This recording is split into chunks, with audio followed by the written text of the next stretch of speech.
नमस्कार दोस्तों, मैं सत्यम मिश्रा आप सभी का टेस्टी लर्नर्स के यूट्यूब चैनल पे स्वागत करता हूं। दोस्तों वह ईवीएस का प्रैक्टिस सेट नंबर 16 है, जो कि आपके सीटेट एग्जाम के दृष्टि से बहुत ही ज़्यादा महत्वपूर्ण है। और इसके अलावा जो आपका बीपीएससी परीक्षा होने वाली है बिहार शिक्षक भर्ती, उसके लिए भी महत्वपूर्ण है, क्योंकि उसमें भी आपके ईवीएस से कम से कम आपको बता दें कि 10 प्रश्न आने वाले हैं ईवीएस से। ठीक है, उसके लिए भी बहुत ही ज़्यादा महत्वपूर्ण है। चलिए स्टार्ट करते हैं आज की क्लास का पहला प्रश्न दोस्तों। और सिर्फ आपको दोस्तों एक काम करना है, वीडियो को शेयर करना है और चैनल को अगर सब्सक्राइब कर लेंगे तो मेरे द्वारा डाले गए प्रत्येक वीडियो का नोटिफिकेशन आपको मिलता रहेगा और आपकी जो तैयारी दोस्तों उसमें किसी प्रकार की बाधा या रुकावट नहीं होगा। तो यहाँ पे आपके सामने पहला प्रश्न दोस्तों आ चुका है। यहाँ पूछा क्या जा रहा है कि हमारे देश के निम्नलिखित में से किस हिस्से में लोग अपने आंगन में टेपी, कोया और नारियल जैसे खाद्य पदार्थ उगाते हैं और उन्हें उनका उपयोग करके तैयार भोजन बहुत ही ज़्यादा स्वादिष्ट लगता है। तो कहाँ के लोग ऐसे हैं जो कि टेपी, कोया खाया पसंद करते हैं और नारियल? ठीक है, तो आपको पता है दोस्तों ऐसे कहाँ के लोग हैं? आंध्र प्रदेश, असम, गोवा या केरल। तो ऐसे लोग दोस्तों कहाँ के रहने वाले हैं जिनको टोपी, कोया और नारियल खाना पसंद है, वो केरल के रहने वाले हैं। और इनकी खास बात ये होती है दोस्तों कि इनके खास बात ये होती है कि ये इस पौधे को अपने आंगन में उगाते हैं, उगाते हैं। ठीक है, और उबले हुए टेपी, कोया और नारियल उनको बहुत ही ज़्यादा पसंद होता है। इसके अलावा आप जान लीजिए कि जो आंध्र प्रदेश के रहने वाले हैं इनको क्या खाना पसंद है। तो चलिए इनके बारे में भी चर्चा कर लेते हैं कि यह दक्षिण भारत में, आंध्र प्रदेश जो है कहाँ पे स्थित है? दक्षिण भारत में स्थित है। आंध्र प्रदेश के व्यंजकों में कई शाकाहारी और मांसाहारी भोजन शामिल है। ये जो है इसमें कई प्रकार के शाकाहारी और मांसाहारी जो है व्यंजन शामिल हैं। ठीक है, इनका सबसे ज़्यादा लोकप्रिय जो व्यंजन है आपको बता दें वो है आपका इडली, बड़ा, सांभर और डोसा। ठीक है, तो पापड़ी चटनी के साथ परोसा जाता है। ठीक है, इनका जो सबसे फेमस व्यंजन है वो है इडली, बड़ा, डोसा। ठीक है, चलिए यहाँ पे जान लेते हैं कि जो असम के लोग हैं उनको क्या खाना पसंद है। तो असम के जो लोग हैं दोस्तों उनको चावल के साथ चिकन और सूअर के मांस खाना उनको बहुत ज़्यादा पसंद है। इसके अलावा असम के जो लोग होते हैं वे चावल के साथ अचार खाना भी ज़्यादा पसंद करते हैं। ठीक है, अब गोवा के बारे में चर्चा करते हैं। तो गोवा के जो लोग होते हैं दोस्तों, कभी प्रश्न पूछ लेता है कि कहाँ के लोग ऐसे हैं जो कि नारियल के तेल में पकाई हुई मछली खाना पसंद करते हैं। तो गोवा के जो लोग होते हैं वो नारियल के तेल में पकाई गई मछली खाना ज़्यादा पसंद करते हैं। और कभी कभी पूछ लेता है कि कहाँ के ऐसे लोग हैं जो कि सरसों के तेल में पकाई हुई मछली खाना पसंद करते हैं। तो जम्मू कश्मीर के लोग जो हैं वो सरसों के तेल में पकाई गई मछली खाना पसंद करते हैं। चलिए दोस्तों अगले प्रश्न पे चलते हैं। प्रश्न संख्या नेक्स्ट देखिएगा, यहाँ पे प्रश्न संख्या 2 आपके सामने आ चुका है। इसको देखिएगा, कह रहा है कि यदि आप ट्रेन से अहमदाबाद जाते हैं तो अहमदाबाद रेलवे स्टेशन पर आप पाएंगे कि अधिकांश विक्रेता क्या बेच रहे हैं। यदि आप कहाँ जा रहे हैं दोस्तों? यदि आप ट्रेन के द्वारा अहमदाबाद, जिसे गुजरात जाते हैं, तो अहमदाबाद रेलवे स्टेशन पे आप अधिकांश चीज़ें क्या बेचते हुए पाएंगे? ढोकला के साथ लेमन राइस और चटनी, छोले भटूरे और लस्सी, इडली चटनी और बड़ा चटनी, पूड़ी साग और ठंडा दूध। दोस्तों आप जान लीजिए कि यहाँ पे आप क्या बेचते हुए पाएंगे। तो आप जानेंगे गुजरात जो है पश्चिम भारत का, आप कह सकते हैं कि भारत के पश्चिम भाग में गुजरात जो है भारत के पश्चिम भाग में स्थित है और यह दक्षिण में अरब सागर से घिरा हुआ है। गुजरात की बात कर रहा हूँ दोस्तों। गुजरात जो है, गुजरात भारत के पश्चिम भाग में स्थित है और यह उत्तर पश्चिम में पाकिस्तान से घिरा हुआ है। ठीक है, और यह दक्षिण में यह अरब सागर से घिरा हुआ है। तो यहाँ पे दोस्तों हम बात कर लेते हैं। सबसे पहले आपको यहाँ पे बता दें कि छोला भटूरा और लस्सी जो है ये कहाँ के लोग खाना पसंद करते हैं? उत्तर भारत के लोग जो हैं वो इसको खाना पसंद करते हैं। और इडली चटनी बड़ा जो है वो दक्षिण भारतीय लोग खाना पसंद करते हैं। दक्षिण भारतीय जो हैं वो दक्षिण भारतीय इसको खाना पसंद करते हैं।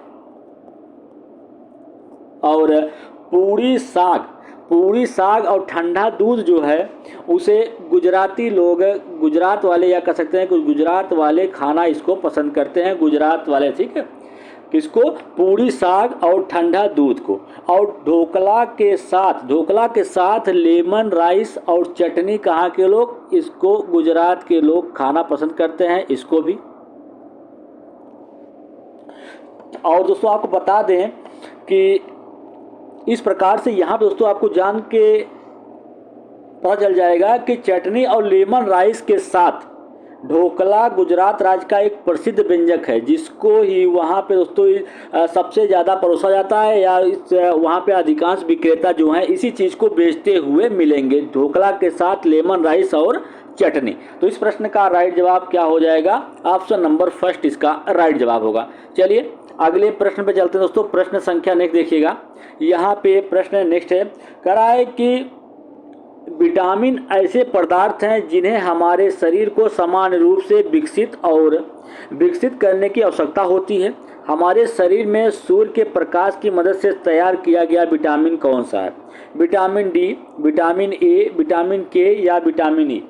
तो दोस्तों आपको बता दें कि विटामिन ऐसे पदार्थ होते हैं जो हमारे शरीर को समान रूप से विकसित करने की आवश्यकता होती है। ठीक है, तो इसमें विटामिन आपके मुख्यतः 13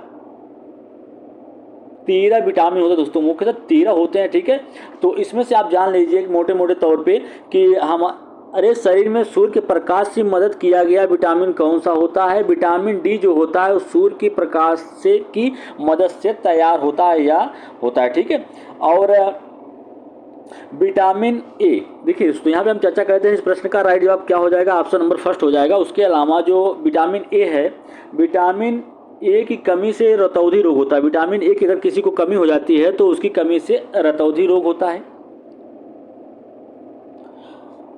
और यहाँ पे एक प्रश्न अक्सर पूछा जाता है कि निम्नलिखित में से कौन सा विटामिन ऐसा है जो कि जल में घुलनशील होता है, या कौन सा विटामिन ऐसा है जो कि वसा में घुलनशील होता है? तो आप जान लीजिए दोस्तों कि जो विटामिन बी और सी होता है यह जल में घुलनशील विटामिन होता है। इसके अलावा जो विटामिन आपका ए, डी, ई और के होता है ये वसा में घुलनशील विटामिन होता है। ठीक है, और अगर किसी के शरीर में विटामिन के की कमी हो जाए तो उसका रक्त जो बहना बंद नहीं होता। और ठीक है, चलिए अगले प्रश्न पे चलते हैं। प्रश्न संख्या नेक्स्ट देखिएगा। प्रश्न संख्या नेक्स्ट है कि पके हुए चावल को किस कारण से रेफ्रिजरेटर में अधिक समय तक संरक्षित किया जा सकता है? ऑप्शन 1 दे रखा है कि निम्न ताप पर रोगाणु निष्क्रिय हो जाता है, निम्न तापमान पर रोगाणु नष्ट हो जाते हैं और मर जाते हैं, भोजन में नमी की मात्रा निम्न ताप पर कम हो जाती है, रेफ्रिजरेटर में कुछ रसायन होते हैं जो कि रोगाणुओं को मारते हैं। दोस्तों आपको बता दें कि पके हुए चावल का जो संरक्षण है, चावल को फ्रिज में रख के पके हुए चावल को संरक्षित किया जा सकता है। पका हुआ जो चावल है दोस्तों उसको फ्रिज या रेफ्रिजरेटर जिसको बोलते हैं उसमें उसको रख के उसको संरक्षित किया जा सकता है। तो मतलब काफ़ी लंबे समय तक कर सकते हैं कि उसको बचाया जा सकता है ताकि वो खराब न हो। क्या होता है दोस्तों कि निम्न तापमान पर जो सूक्ष्म जीव होते हैं, निम्न तापमान पर जो सूक्ष्म जीव होते हैं न तो नष्ट होते हैं और न ही क्या होते हैं, मरते हैं। ठीक है, निम्न ताप पर सूक्ष्म जीव न तो नष्ट होते हैं और न ही मरते हैं, लेकिन वे क्या होते हैं, निष्क्रिय रह जाते हैं। ठीक है, न तो मरते हैं न तो नष्ट होते हैं, वो क्या होते हैं, निष्क्रिय हो जाते हैं। इस कारण से जो चावल होता है रेफ्रिजरेटर में काफ़ी समय तक संरक्षित हो सकता है। ठीक है, तो इस प्रश्न का राइट जवाब ऑप्शन नंबर फर्स्ट होगा कि निम्न तापमान पर रोगाणु जो होते हैं निष्क्रिय हो जाते हैं, न तो नष्ट होते हैं न तो मरते हैं। चलिए अगले प्रश्न पे, प्रश्न संख्या नेक्स्ट है दोस्तों, यहाँ पे देखिएगा। प्रश्न संख्या नेक्स्ट है, कराए कि मलेरिया का पता निम्नलिखित में से किसकी उपस्थिति के लिए रक्त का परीक्षण करके लगाया जा सकता है? तो अगर मलेरिया की दोस्तों जांच करने या मलेरिया पता करना है कि व्यक्ति को मलेरिया हुआ है कि नहीं हुआ है, तो उसके लिए रक्त का परीक्षण कराया जाएगा। और कैसे पता चलेगा कि उसको मलेरिया हुआ है? रक्त में यकृत की कोशिकाओं का वितरण, खारे पानी में मच्छर के लार्वा, लाल रक्त कोशिकाओं में मच्छर के अंडे, लाल रक्त कोशिकाओं में प्लाज्मोमोडियम। दोस्तों आपको बता दें कि किसी व्यक्ति को मलेरिया हुआ है कि नहीं हुआ है, इसकी जांच के लिए सबसे पहले जो काम है वो क्या होता है, रक्त का परीक्षण करवाना। रक्त की जांच, डॉक्टर तुरंत रक्त की जांच लिखेंगे या रक्त का परीक्षण करके ही पता लगाया जा सकता है कि उसको मलेरिया हुआ है कि नहीं हुआ। मलेरिया परजीवी जो होते हैं दोस्तों, मनुष्यों में बीमारी पैदा करने के रास्ते कई चरणों से गुजरते हैं, या कह सकते हैं कई प्रकार के चरणों से गुजरते हैं। जब मलेरिया फैलाने वाला मच्छर जो है किसी इंसान को काटता है तो मलेरिया का जो परजीवी खून में मिल जाता है। ठीक है, क्या होता है जब मच्छर होता है इसको मलेरिया, अगर क्या होता है दोस्तों, अगर किसी को मलेरिया हुआ रहता है, उसका मच्छर जो उसको काटता है किसी और को जाकर काट लेता है, तो दोस्तों क्या हो जाता है, उसको मलेरिया रोग हो जाता है। तो जब मलेरिया फैलाने वाला जो मच्छर होता है किसी भी इंसान को जब काटता है तो मलेरिया का जो परजीवी होता है जिसके माध्यम से मलेरिया फैलता है, वो परजीवी उसके खून में मिल जाता है और यकृत कोशिकाओं में क्या करने लगता है, यकृत कोशिकाओं में वृद्धि करने लगता है और फिर रक्त प्रवाह में मुक्त रूप से हो जाता है। ठीक है, और यह लाल रक्त कोशिकाओं को संक्रमित करना शुरू कर देता है और उन्हें नष्ट कर देता है। और जब ब्लड की जांच की जाती है तो लाल रक्त कोशिकाओं में प्लाज्मोडियम नामक है दोस्तों, कोशिकाओं में प्लाज्मोडियम से पता चलता है कि इस व्यक्ति को क्या हुआ है, मलेरिया हुआ है। इसी कारण से रक्त का जांच कराया जाता है और इस प्रश्न का राइट जवाब ऑप्शन नंबर 4 होगा। चलिए दोस्तों अगले प्रश्न पर चलते हैं। प्रश्न संख्या नेक्स्ट है, कह रहा है कि हरी खाद का क्या अर्थ होता है कि फसल में कृमिनाशक लगाना, लेग्यूमिनस पौधों की हरी फसल उगाना, मिट्टी में विघटित कार्बनिक पदार्थ जोड़ना, फसल में तैयार कीटनाशक जोड़ना। तो ल्यूमिनस की खाद जो होती है दोस्तों, ल्यूमिनस पौधों की हरी फसलें जो उगाया जाता है दोस्तों, वही क्या होता है, हरी खाद होती है। इस प्रश्न का राइट जवाब ऑप्शन नंबर 2 हो जाएगा दोस्तों।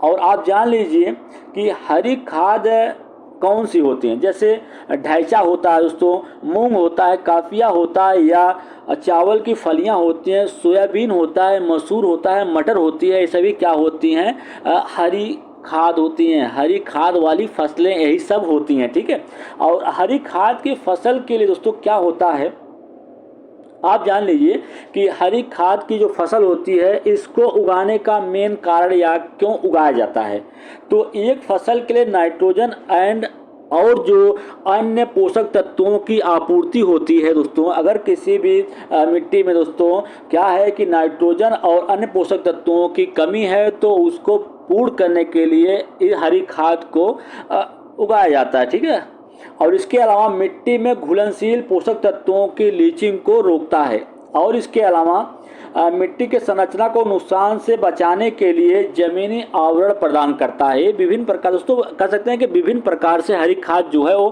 पौधों के लिए उपयोगी होती है। इसके अलावा मिट्टी में जो आपको बता दें नाइट्रोजन की कमी हो जाती है तो उसको पूरा करता है। और खरपतवार, जो भी खरपतवार अनावश्यक तरीके से उगाते हैं, निकल आते हैं दोस्तों, उनके जो अंकुरण होता है या उनकी वृद्धि को भी हरी खाद जो होती है उसको रोकने का काम करती है। चलिए अगले प्रश्न पे चलते हैं। प्रश्न संख्या नेक्स्ट है, यहाँ पे दोस्तों प्रश्न आपका नेक्स्ट आ चुका है। कह रहा है कि विश्व जल दिवस हर साल कब मनाया जाता है, 22 मई को, 5 जून को, 22 मार्च को या 24 जनवरी को। तो विश्व जल दिवस हर साल कब मनाया जाता है दोस्तों, आप जान लीजिए कि 22 मार्च को विश्व जल दिवस के रूप में मनाया जाता है। ठीक है, और आप जान लीजिए कि जैव विविधता, अंतर्राष्ट्रीय जैव विविधता दिवस कब मनाया जाता है, 22 मई को अंतर्राष्ट्रीय जैव विविधता दिवस के रूप में मनाया जाता है और 5 जून जो है उसको विश्व पर्यावरण दिवस के रूप में मनाया जाता है। दोस्तों कुछ पर्यावरण दिवस हैं उनको आप एक बार सिर्फ सुन लीजिए कि 21 मार्च को विश्व वन दिवस मनाया जाता है, 22 मार्च को विश्व जल दिवस मनाया जाता है और 23 मार्च को मौसम विज्ञान दिवस मनाया जाता है, 22 अप्रैल को पृथ्वी दिवस मनाया जाता है, 3 मई को विश्व सूर्य दिवस मनाया जाता है, 8 मई को विश्व रेड क्रॉस दिवस मनाया जाता है, 31 मई को विश्व तंबाकू निषेध दिवस मनाया जाता है और 1 जून को विश्व दुग्ध दिवस मनाया जाता है, 5 जून को विश्व पर्यावरण दिवस के रूप में मनाया जाता है, 29 जुलाई विश्व टाइगर दिवस के रूप में, 16 सितंबर विश्व ओजोन संरक्षण दिवस के रूप में और 12 नवंबर राष्ट्रीय पक्षी दिवस के रूप में। ठीक है, चलिए दोस्तों अगले प्रश्न पे चलते हैं। प्रश्न संख्या नेक्स्ट है, यहाँ पे आपके सामने नेक्स्ट प्रश्न आ चुका है। यहाँ पे मधुमक्खी पालन के बारे में सही कथन का चयन कीजिए कि जनवरी से मार्च मधुमक्खी पालन शुरू करने का सबसे अच्छा तरीका, सबसे अच्छा समय होता है। बिल्कुल गलत है दोस्तों, जो कथन एक दिए रखा है बिल्कुल गलत है, क्योंकि मधुमक्खी पालन का जो सबसे उपयुक्त समय माना गया है वो अक्टूबर से लेके दिसंबर का मंथ जो है वो सबसे उपयुक्त होता है मधुमक्खी पालन करने के लिए। मधुमक्खी लीची के फूलों से आकर्षित होती हैं, बिल्कुल सही बात है। मधुमक्खी लीची के फूलों से आकर्षित होती हैं और उससे वो जो श्रमिक मधुमक्खियाँ होती है वहाँ से रस प्राप्त करती हैं मधुमक्खी के छत्ते के लिए, ठीक है। और कथन 3 क्या दे रखा है, मधुमक्खियों को रखने और उनके द्वारा उत्पादित शहद को संग्रहित करने के लिए बक्सों की आवश्यकता होती है, बिल्कुल सही। और अगर बक्से नहीं होंगे तो उनको रखा कहाँ जाएगा, संग्रहित कहाँ किया जाएगा। और कथन 4 दे रखा है कि मधुमक्खियों के लिए शरबत बनाने के लिए चीनी खरीदी जाती है, ये भी सही दोस्तों। अगर मधुमक्खी पालन करना है, पालन का व्यवसाय करना है तो बड़े बड़े बाक्स तो रखते हैं दोस्तों, उसमें चीनी का जो शरबत है या घोल बना के भी मधुमक्खी पालन किया जाता है, ठीक है। तो इस प्रश्न का जो राइट जवाब होगा ऑप्शन नंबर 3 इसका राइट जवाब हो जाएगा। मधुमक्खी के बारे में और जान लीजिए कि दोस्तों मधुमक्खी का जो छत्ता होता है उसमें एक रानी मधुमक्खी होती है जो अंडा देने का काम करती है, और अंडा देने का जो उसका समय होता है अक्टूबर से दिसंबर का मंथ होता है, और इसी कारण वही समय जो मधुमक्खी पालन के लिए सबसे उपयुक्त समय माना गया है। और मधुमक्खी के छत्ते में कुछ नर मधुमक्खियां होती हैं और उसमें सबसे ज़्यादा मात्रा में श्रमिक मधुमक्खियां होती हैं जो कि मधुमक्खी छत्ते के लिए हर एक काम करती हैं, जैसे रस खोजना, रस मिल जाने के बाद वो डांस करके या नृत्य करके एक दूसरे को बताती हैं, ठीक है। चलिए अगले प्रश्न पे, प्रश्न संख्या नेक्स्ट है। यहाँ पे दोस्तों प्रश्न संख्या नेक्स्ट आपके सामने आ चुका है, इसको देखिएगा। कह रहा है कि भोपाल गैस त्रासदी किसके रिसाव के कारण हुआ था। भोपाल गैस त्रासदी जो घटना घटित हुई थी वो किस गैस के रिसाव के कारण हुई थी। मिथाइल आइसोसाइनाइड के कारण, नाइट्रोजन डाइऑक्साइड के कारण, सल्फर डाइऑक्साइड या कार्बन मोनोऑक्साइड के कारण।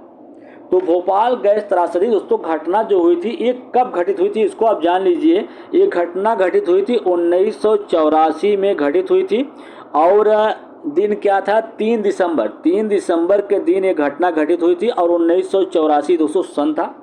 यह मध्य प्रदेश की राजधानी भोपाल में एक बहुराष्ट्रीय कंपनी थी।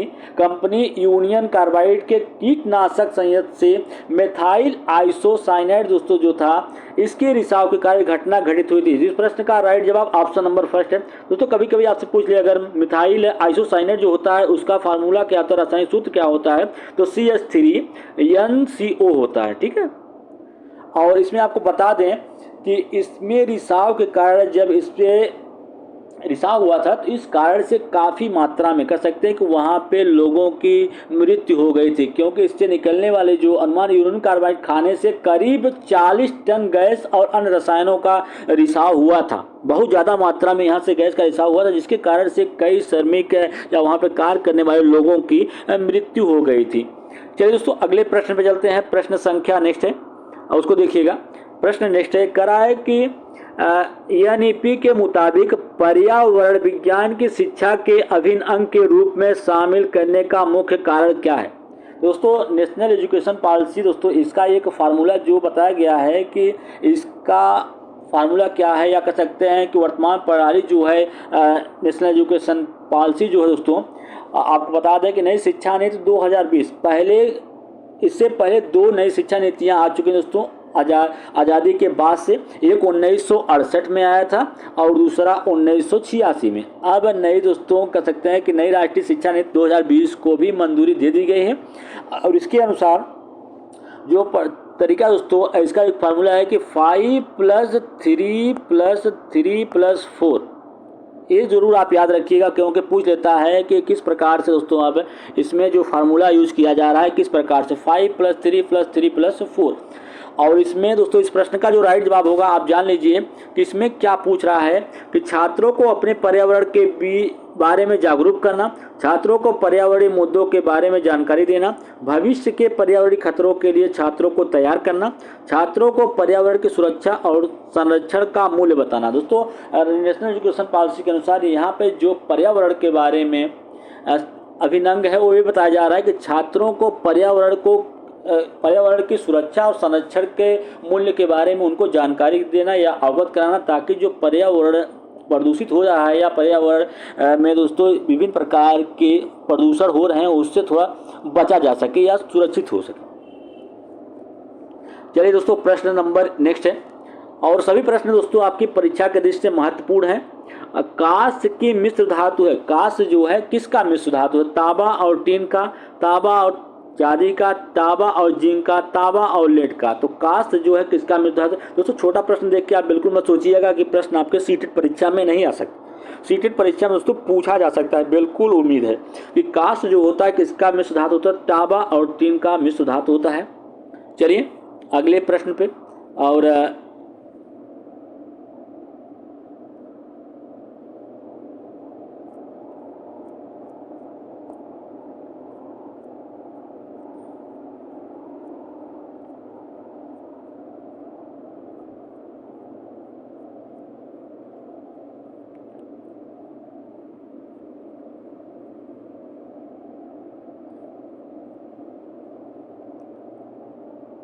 चलिए प्रश्न संख्या नेक्स्ट है दोस्तों। यहाँ पे क्या पूछा जा रहा है इसको देख लीजिएगा। यहाँ पे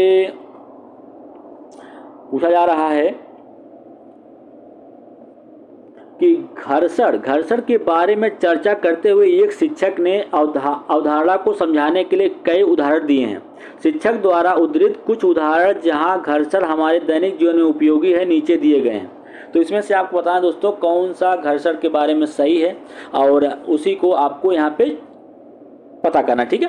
तो कथन एक दे रखा है कि हम कलम की नोक और कागज के बीच घर्षण के कारण ही लिखने में सक्षम होते हैं। बिल्कुल सही दोस्तों, अगर कलम और कागज के बीच में घर्षण न हो तो हम कुछ की चीज़ लिख ही नहीं सकते, वहाँ पे मतलब कुछ लिखा ही नहीं जाएगा। इसके अलावा कथन भी दे रखा है कि हम अपने पैरों और ज़मीन के बीच घर्षण के कारण चलने में सक्षम होते हैं। दोस्तों बिल्कुल सही, अगर घर्षण न काम करे कहीं पर दोस्तों तो वहाँ पर हम सड़क के गिर जाएंगे या उस पर चलना असंभव होगा। तो कथन बी भी बिल्कुल सही है। और लंबवत ऊपर की ओर फेंकी गई गेंद घर्षण के कारण हमारे पास वापस आती है। बिल्कुल गलत बात है दोस्तों, घर्षण के कारण ऐसा नहीं होता है।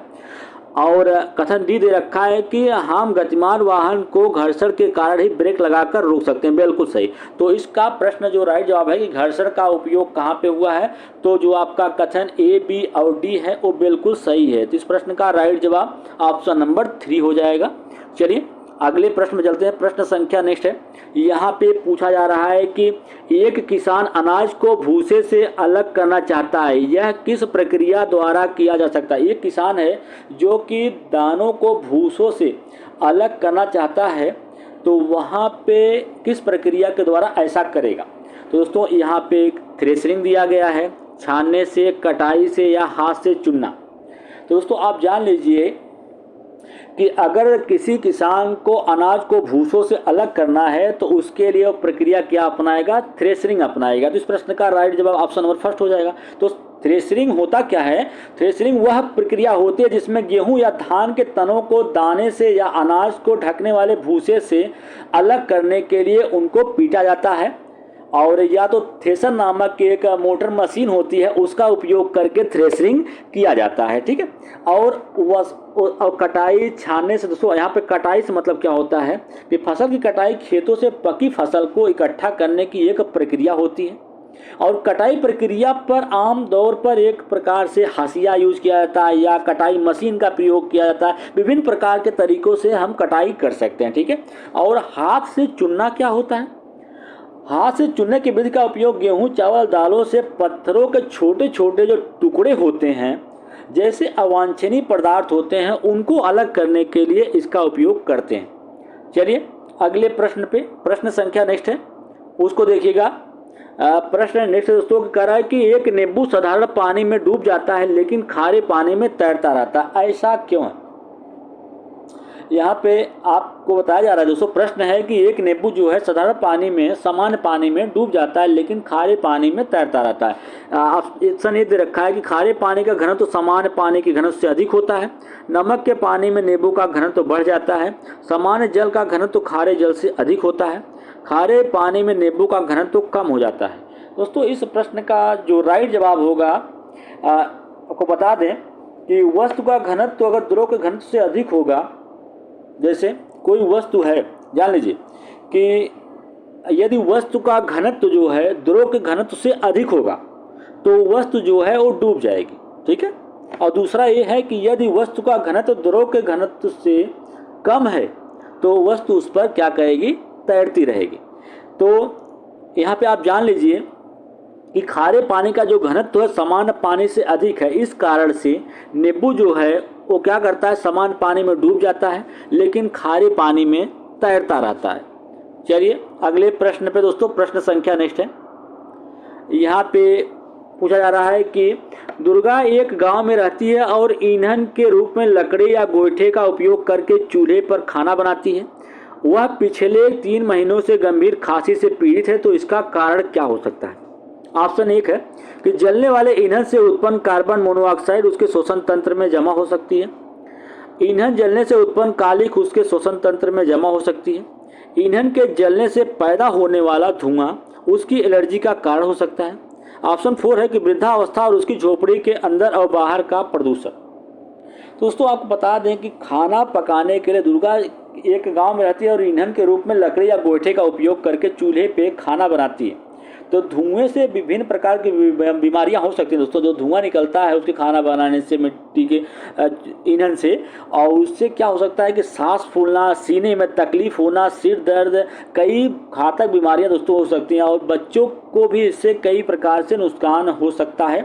और खाना पकाने के लिए चूल्हा जो जलता है दोस्तों, उससे विभिन्न प्रकार की कालिख पैदा होती है। मतलब उसमें विभिन्न प्रकार छोटे छोटे कण होते हैं, धुएं के साथ निकलते हैं, जो कि जलने से उत्पन्न उसके श्वसन तंत्र में जाके जमा हो जाते हैं। और उसी कारण से उसको गंभीर 3 महीने से खांसी आ रही है और इस कारण से वह पीड़ित है दोस्तों, ठीक है। इसका मेन कारण यही है कि श्वसन तंत्र में ईंधन के जलने से उत्पन्न कालिख जो है वो उसके श्वसन में जाके जमा हो गई है, इस कारण से उसे ऐसा हो रहा है। इस प्रश्न का राइट जवाब ऑप्शन नंबर 2 है।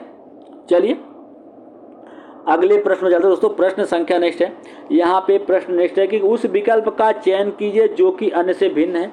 पेट्रोल, पैराफिन, मोम, ग्रीस या कोयला। तो दोस्तों ये प्रश्न आपके 2012 में पूछा हुआ प्रश्न है कि उस विकल्प का चयन कीजिए जो कि अन्य से भिन्न है। इसमें से बताना है कि अन्य से भिन्न क्या है, पेट्रोल, पैराफिन, मोम या ग्रीस या कोयला। तो कोयला दोस्तों जो सबसे भिन्न है, ठीक है।